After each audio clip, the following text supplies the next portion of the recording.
Students, एक बार फिर से स्वागत है आपका हमारे यूट्यूब चैनल पे। स्टूडेंट, आज से हम नया चैप्टर जो स्टार्ट करने वाले हैं दैट इज ग्रेविटेशन।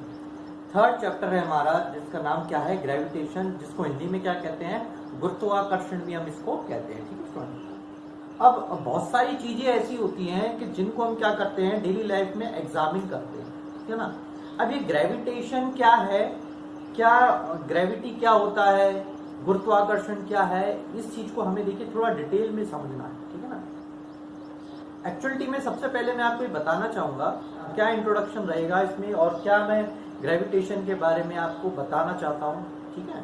तो सबसे पहले देखिएगा कि एक्चुअलिटी में जो ग्रेविटेशन है, गुरुत्वाकर्षण जिसको हम कहते हैं, ये क्या है, फोर्स है। फोर्स के द्वारा, जैसे फोर्स लगता है ना किसी ऑब्जेक्ट पे, तो वो फोर्स होता है जो क्या करता है, चीजों को अपनी ओर आकर्षित करता है, अट्रैक्ट करता है, ठीक है ना। अब ये किसने दिया था, किसने इसके बारे में बताया था, तो देखिए एक साइंटिस्ट थे जिनका नाम था इसैक न्यूटन। नाम सुना होगा आपने, इसैक न्यूटन। न्यूटन ने क्या बताया था, हमें ग्रेविटेशन का लॉ दिया था, ग्रेविटेशन के लॉ के बारे में जानकारी दी थी। अब देखिए आपने बहुत बार सुना होगा कि एक साइंटिस्ट न्यूटन जो है वो पेड़ के नीचे बैठे थे और एक एप्पल जो है उनके ऊपर गिरा था और उन्होंने क्या दे दिया, ग्रेविटेशन का लॉ दे दिया। क्या ये इतना आसान है क्या कि आप सपोज कीजिए उस पेड़ पे अगर आप बैठ जाएं, अगर मान लो आप किसी पेड़ के नीचे बैठे हुए हैं और सडनली एक एप्पल ऊपर से नीचे गिरता है, आपका फर्स्ट रिएक्शन क्या रहेगा? अब सबसे पहला जो रिएक्शन रहेगा वो ये रहेगा, आप उस सेब को उठाएंगे, उसको साफ करेंगे और खा जाएंगे, यही रहेगा ना। बेसिक चीज है, आप इतना दिमाग नहीं लगाएंगे कि ये ऑब्जेक्ट जो है, ये सेब जो है वो ऊपर से नीचे क्यों गिरा। सबको पता है ये चीजें, दिमाग वो रहता ही है ना कि भाई ऊपर से जो चीज है वो नीचे ही गिरेगी, लेकिन क्या रीजन है इसके पीछे, क्या प्रिंसिपल है इसके पीछे, ये क्यों होता है, इस चीज के बारे में जो डिस्कवरी है वो किसने दी थी, इसैक न्यूटन ने दी थी। इसैक न्यूटन के साथ भी यही हुआ था, एक एप्पल जो है वो नीचे गिरा था, लेकिन उन्होंने उस एप्पल को खाने की बजाय क्या काम किया, उस पर रिसर्च किया कि क्या फिनोमिना है जिसकी वजह से जो एप्पल है वो ऊपर से नीचे की तरफ गिरा था। ठीक है स्टूडेंट, अब देखिए इसैक न्यूटन जो साइंटिस्ट थे उन्होंने क्या बताया था, ग्रेविटेशन का लॉ दिया था। एक्चुअलिटी में क्या है कि हमारी जो कहते हैं ना कि अलग अलग साइंटिस्ट की क्या अलग अलग थ्योरी रहती है। एक थ्योरी आई थी पहले जिसका नाम था जियो सेंट्रिक थ्योरी। जियो सेंट्रिक थ्योरी सुना होगा आपने, अगर नहीं सुना तो मैं बता देता हूं। देखिए जियो सेंट्रिक थ्योरी में क्या बताया था कि एक्चुअलिटी में जो अर्थ है ना, जैसे ये अर्थ है, दैट इज अर्थ, और ये सारे प्लैनेट्स जो है, जैसे ये प्लैनेट हो गया आपका, ठीक है ना, ये दूसरा प्लैनेट हो गया, ये सारे प्लैनेट क्या करते हैं, अर्थ के चक्कर लगाते हैं। तो बीच के चारों तरफ वो प्लैनेट्स क्या लगाएंगे, रिवॉल्व करेंगे, चक्कर लगाएंगे। तो ये जियोसेंट्रिक थ्योरी में बताया गया था कि अर्थ को एक तरह से क्या मान लिया था, एक सेंटर मान लिया था, और सेंटर के चारों तरफ क्या है कि जो प्लैनेट्स है वो क्या करते हैं, रिवॉल्व करते हैं। ठीक है, अब इस थ्योरी को गलत किसने साबित किया? ये थ्योरी एक्चुअलिटी में गलत थी, इसको गैलीलियो साइंटिस्ट थे, गैलीलियो और कॉपरनिकस। गैलीलियो और कॉपरनिकस ने क्या दिया, एक नई थ्योरी दी जिनका नाम था हीलियोसेंट्रिक थ्योरी।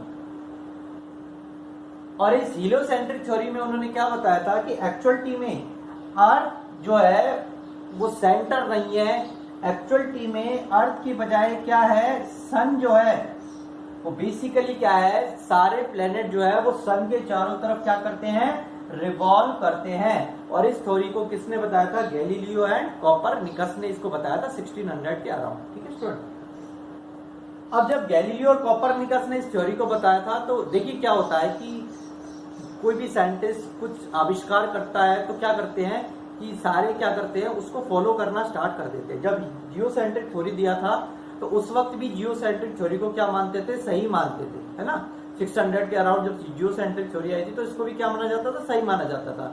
उस वक्त कोई यूनिवर्स में गया नहीं था, किसी को कुछ पता ही नहीं था। आप धरती पे हो, आप एक जगह पे खड़े हुए हो और आप एक जगह पे हो, और मॉर्निंग में सन इधर से निकला हुआ है, इवनिंग में बात करेंगे तो सन यहाँ पहुंच जाएगा, आपकी पोजीशन चेंज हुई क्या? नहीं हुई।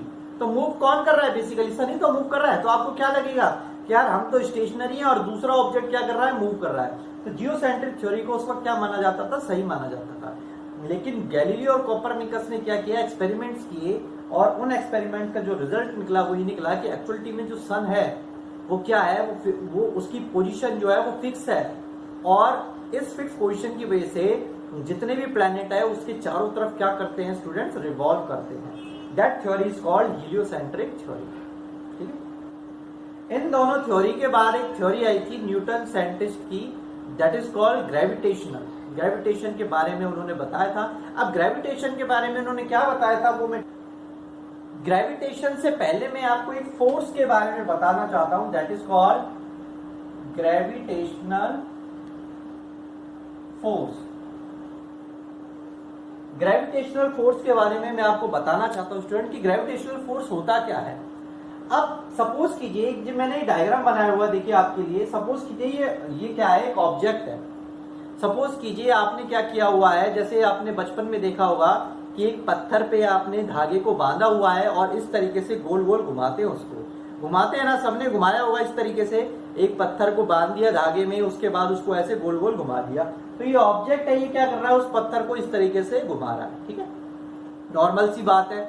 जब हमने बचपन में ऐसा घुमाया था तो हमने कोई सोचा था क्या कि ये भी कोई कॉन्सेप्ट है या फिर ये भी कोई लॉ को जनरेट करेगा या फिर कोई इसमें इम्प्लीमेंटेशन हो रहा है लॉ वगैरह का? ऐसा कुछ नहीं सोचा था हमने। हम तो क्या करते थे, खेल खेल में हमको करते थे। ठीक है। अब देखिए एक्चुअलिटी में क्या होता है कि जब आप उस पत्थर को इस तरीके से, वो जो धागा है वो इस तरीके से पकड़ा हुआ है और उस पत्थर को इस तरीके से आप घुमा रहे हैं, तो मुझे एक बात बताइए, जो पत्थर जो घूम रहा है वो उसको फोर्स कौन प्रोवाइड करा रहा है? वो ये यहीं से सेंटर से तो फोर्स मिल रहा है ना उसको, और वो इसके चारों तरफ क्या कर रहा है? रिवॉल्व कर रहा है। जैसे कि ये ऑब्जेक्ट है, इसके चारों तरफ ये क्या कर रहा है? स्टोन रिवॉल्व कर रहा है ना, इस तरीके से। तो बेसिकली जो ऑब्जेक्ट, जो पत्थर जो आपका सर्कुलर में मूव कर रहा है, वो सेंटर की तरफ उसका फोर्स लग रहा है। भाई सेंटर की तरफ फोर्स लग रहा है, उसको रोका हुआ है, बाइंड किया हुआ है, तभी तो वो एक जगह एक ही उस पे रोटेट कर रहा है। ऐसा तो नहीं है ना वो टूट के चला गया कहीं पे, नहीं जा सकता है ना वो। अब क्या होता है कि अगर मान लीजिए मुझे किसी डायरेक्शन में उसको क्या करना है? फेंकना है। जैसे मान लीजिए इस डायरेक्शन में मुझे इधर फेंकना है, तो मैं क्या करूंगा? इस साइड इसको फेंकूंगा। तो मैं क्या बताऊंगा? डायरेक्शन बताऊंगा ना, तभी तो वो पत्थर आगे की तरफ जाएगा। तो बेसिकली मैं उसको क्या बता रहा हूँ? डायरेक्शन को बता रहा हूँ। तो देखिए वो ऑब्जेक्ट जो है वो गोल गोल जो घूम रहा था, वो किसकी वजह से घूम रहा था? वो सेंटर की तरफ उस पर फोर्स लग रहा था, and that force is called centripetal force. इस फोर्स को हम क्या कहते हैं स्टूडेंट? सेंट्रीपिटल फोर्स कहते हैं। और यही सेंट्रीपिटल फोर्स क्या करता है? ऑब्जेक्ट को सर्कुलरली मूव कराने में हेल्प करता है। समझ में आया क्या आपको कि ऑब्जेक्ट को सर्कुलरली मूव कराने में कौन सा फोर्स काम करता है? That is centripetal force.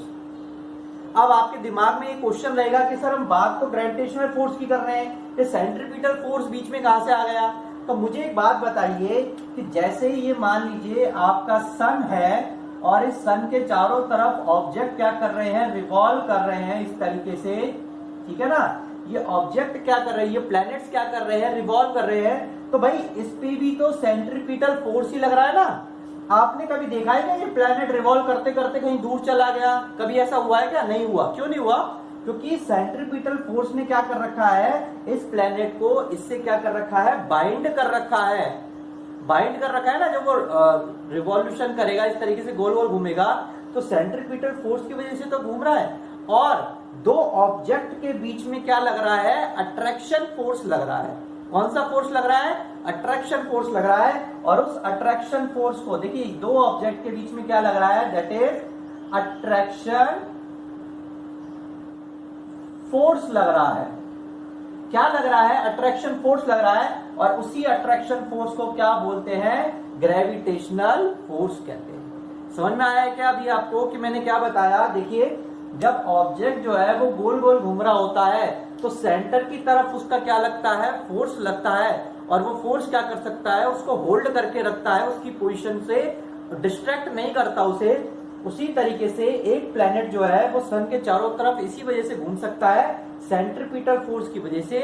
और दो ऑब्जेक्ट के बीच में जो फोर्स लगता है that is called attraction force, उसी फोर्स को हम क्या बोलते हैं, ग्रेविटेशनल फोर्स कहते हैं। और इसी फिनोमिना को हम क्या कहते हैं, that phenomena is called gravitation. ठीक है स्टूडेंट, ये जो फोर्स लग रहा है इसको हम क्या बोलते हैं, ग्रेविटेशनल फोर्स कहते हैं। और इस फिनोमिना को क्या बोलते हैं, ग्रेविटेशन कहते हैं। तो basically what is the meaning of gravitation, gravitation is the phenomena of attracting two objects in the universe. बहुत सिंपल सा डेफिनेशन है, वो मैंने आपको क्लियर कर दिया है कि दो ऑब्जेक्ट के बीच का अट्रैक्टिंग फोर्स जो होगा वो क्या कहलाएगा, ग्रेविटेशनल फोर्स होगा। और ऑब्जेक्ट जो है वो सर्कुलरली अगर मूव कर रहा है तो उसके पीछे फोर्स कौन सा लगा हुआ है, सेंट्रीपिटल फोर्स लगा हुआ है। और इस फिनोमिना को हम क्या कहते हैं, जिसमें दो ऑब्जेक्ट आपस में अट्रैक्ट करते हैं, उसको हम क्या बोलते हैं, ग्रेविटेशन। समझ में आ गया ना आपको बेसिक क्या बताने वाले हैं हम, ठीक है ना। तो इस तरीके से ग्रेविटेशन का क्या है, मैंने आपको छोटा सा इंट्रोडक्शन दिया है, ठीक है ना। अब इसमें थोड़ा सा मैं आपको बताना चाहूंगा, दो डेफिनेशन के बारे में मैं आपको बताना चाहूंगा। देखिए पहली आती है टेरेस्ट्रियल,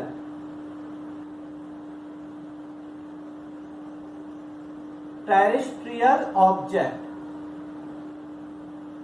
ठीक है ना। और दूसरा आता है सेलेस्टियल ऑब्जेक्ट। देखिए स्टूडेंट, दो तरह के ऑब्जेक्ट को हम डिस्कस करते हैं।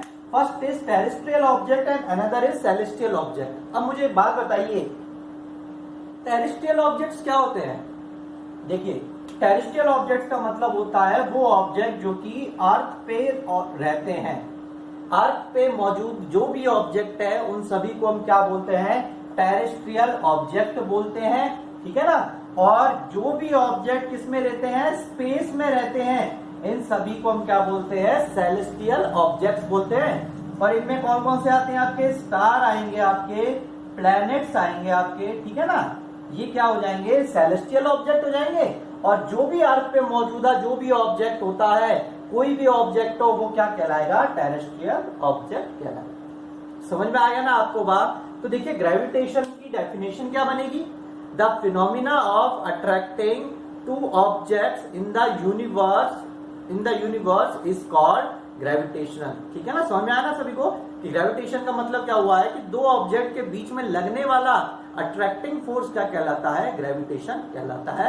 और उस फोर्स को हम क्या बोलते हैं, ग्रेविटेशनल फोर्स कहते हैं। तो चलिए मैं आपको स्टेटमेंट बता देता हूं what is the meaning of gravitation. मैं टेरेस्ट्रियल और सेलेस्टियल की भी डेफिनेशन आपको बता देता हूं, आपको समझ में आ गया टेरेस्ट्रियल का मतलब क्या होता है, वो ऑब्जेक्ट जो कि अर्थ पे मौजूद रहते हैं उनके बीच में लगने वाला फोर्स ऑफ अट्रैक्शन क्या कहलाता है, ग्रेविटेशनल फोर्स कहलाता है। और उनको हम क्या बोलते हैं, टेरेस्ट्रियल ऑब्जेक्ट बोलते हैं। और जो ऑब्जेक्ट स्पेस में रहते हैं जैसे कि स्टार, प्लैनेट, इन सभी को हम क्या बोलते हैं, सेलेस्टियल ऑब्जेक्ट बोलते हैं। ठीक है स्टूडेंट, तो चलिए हम डेफिनेशन की बात करते हैं ग्रेविटेशन।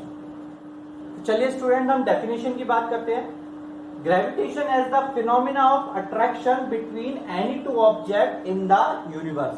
तो बेसिकली मैंने क्या बताया था कि जो ग्रेविटेशन है वो दो ऑब्जेक्ट के बीच का क्या है, फोर्स ऑफ अट्रैक्शन है यूनिवर्स के अंदर।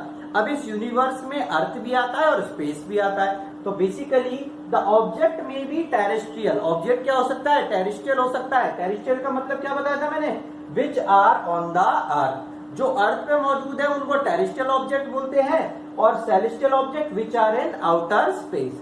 तो जो ऑब्जेक्ट आपके स्पेस में रहते हैं उनको सेलेस्टियल बोलते हैं, जो ऑब्जेक्ट अर्थ पे रहते हैं उनको टेरेस्ट्रियल बोलते हैं। और इन सभी के ऊपर लगने वाला फोर्स ऑफ अट्रैक्शन क्या कहलाता है, ग्रेविटेशनल फोर्स कहलाता है। ठीक है स्टूडेंट, मैं आपको एक इंपॉर्टेंट पॉइंट और बता देता हूं। Gravitational force is attractive in nature. देखिए इंपॉर्टेंट हमारा नोट है, देखिए क्या है, gravitational force is attractive in nature. अब देखिए ग्रेविटेशनल फोर्स जो होता है ना वो अट्रैक्टिव होता है नेचर का, नेचर से वो अट्रैक्टिव ही होता है। अब कई बार क्वेश्चन आता है कि सर वो अट्रैक्टिव क्यों होता है, रिपल्सिव क्यों नहीं होता। क्योंकि देखिए दो ऑब्जेक्ट के बीच का लगने वाला gravitational force that is attractive in nature है ना।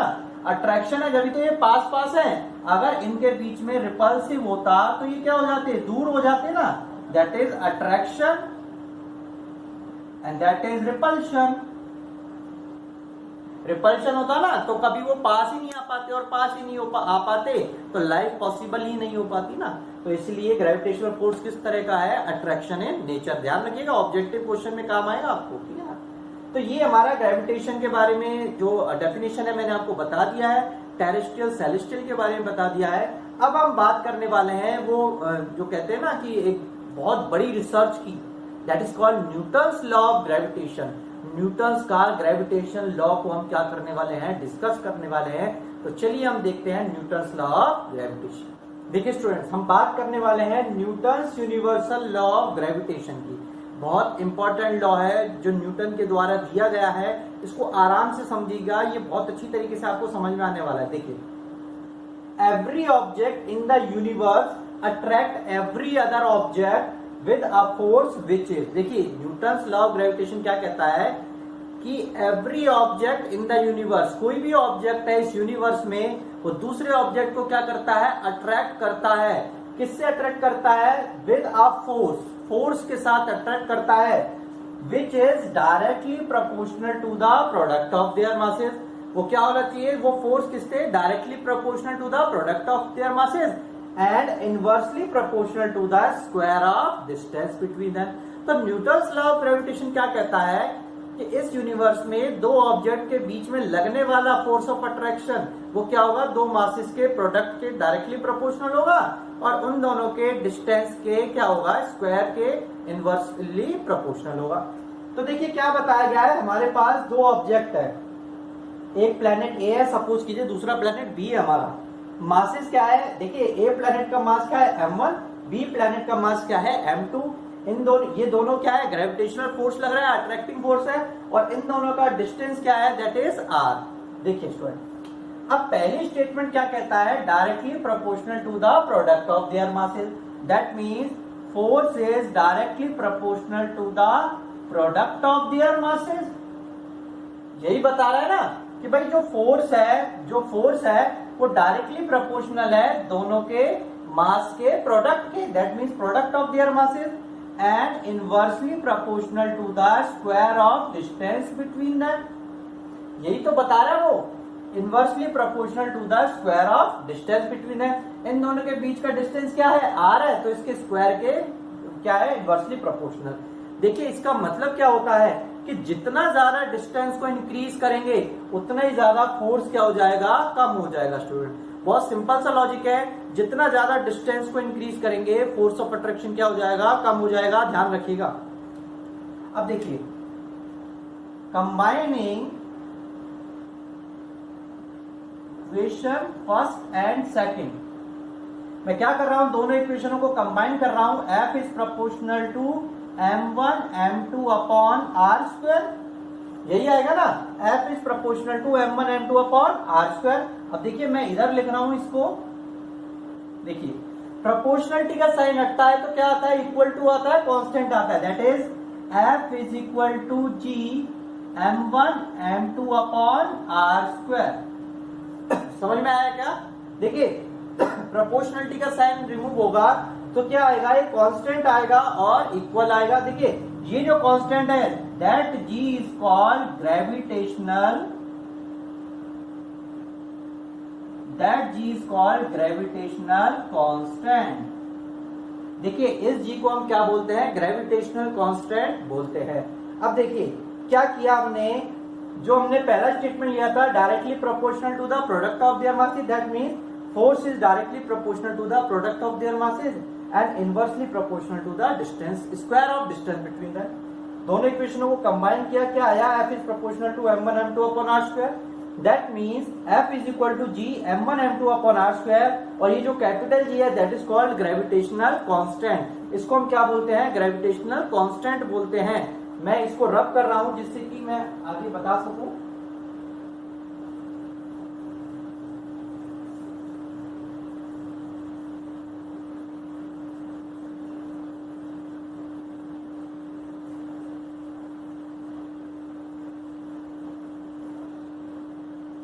देखिए इसको क्या बोलते हैं, ग्रेविटेशनल कांस्टेंट बोलते हैं। और मैं इस जी की क्या निकालने वाला हूं, वैल्यू निकालने वाला हूं। तो देखिए F is equal to G m1 m2 upon r square, ये इधर आ जाएगा F इंटू में r square that is G m1 m2 और F इंटू में r square upon m1 m2 that is g।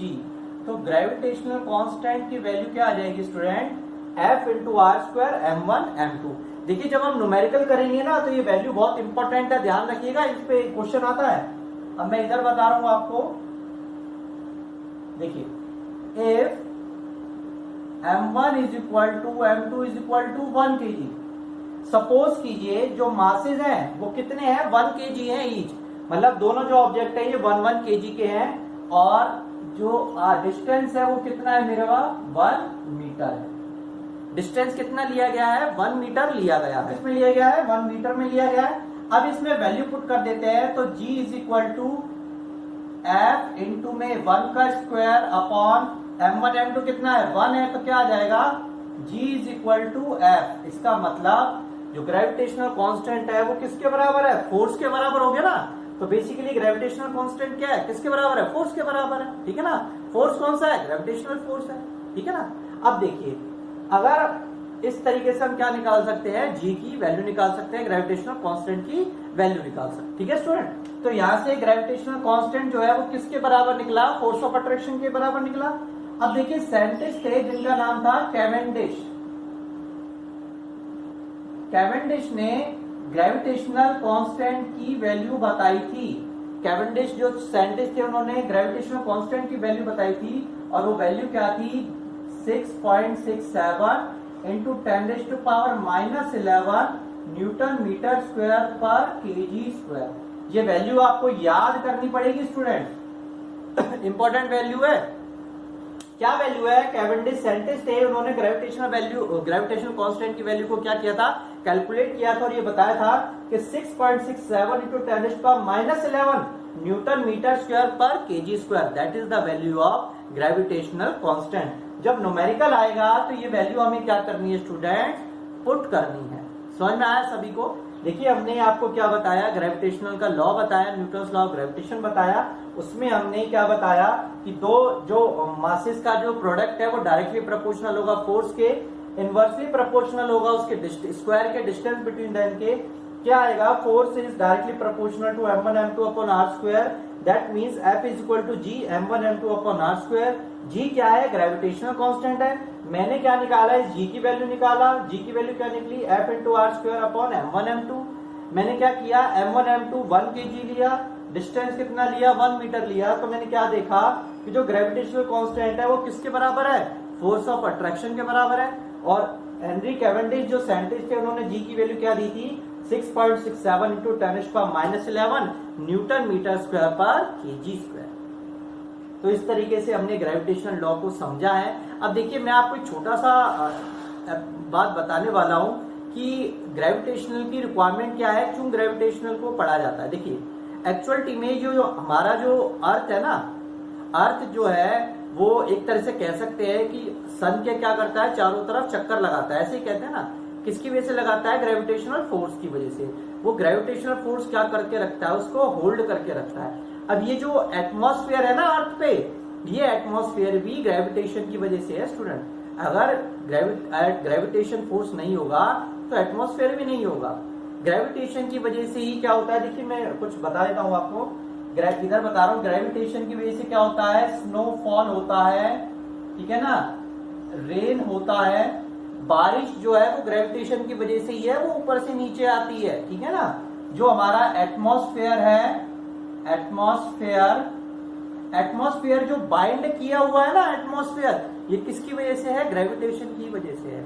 तो बहुत सारे जो केसेस है, बहुत सारे काम जो है वो ग्रेविटेशन करता है, अट्रैक्शन का काम करता है, फोर्स ऑफ अट्रैक्शन को अप्लाई करता है, जिससे ऑब्जेक्ट क्या रहता है, बंधा हुआ रहता है, ठीक है स्टूडेंट। अगर ये ग्रेविटेशन नहीं होगा तो लाइफ पॉसिबल नहीं हो सकती है, ठीक है ना। जो रिवर्स वगैरह होती है वो भी अर्थ पे फ्लो कर रही है, किसकी वजह से, ग्रेविटेशन की वजह से, ठीक है। तो होपफुली आपको आज का जो वीडियो लेक्चर है बहुत अच्छा लगा होगा। अगर अच्छा लगा है तो वीडियो को लाइक कीजिए, ज्यादा से ज्यादा लोग शेयर करने की कोशिश कीजिए, जिससे कि जो भी स्टूडेंट हैं वो इसका क्या उठा सके, बेनिफिट उठा सकते हैं। फ्री ऑनलाइन क्लासेस को ज्वाइन कर सकते हैं, जिससे कि क्या होगा, उनको बेनिफिट ही मिलेगा। एजुकेशन मिल रहा है, इससे बड़ी बात क्या है आपको, ठीक है ना। एजुकेशन मिल रहा है आपको। अब आपको क्या करना है, केवल और केवल जो नए हैं वो सब्सक्राइब कर दीजिए, और वीडियो अच्छा लगा है तो क्या कर दीजिए, लाइक कर दीजिए, शेयर करने की कोशिश कीजिए, उससे बेनिफिट आपका होगा। आज के लिए इतना ही, थैंक यू।